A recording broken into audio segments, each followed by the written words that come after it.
यो मामेवम् असम्मूढो जानाति पुरुषोत्तमम् स सर्ववित् भजति माम् ಸರ್ವಭಾವೇನ ಭಾರತ.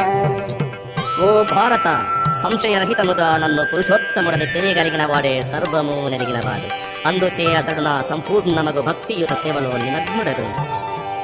ఇతి గుహ్యతమం శాస్త్రం ఇదం ఉక్తం మయా నఘ ఏతద్బుద్ధ్వా బుద్ధిమాన్ స్యాత్ కృతకృత్యశ్చ భారత.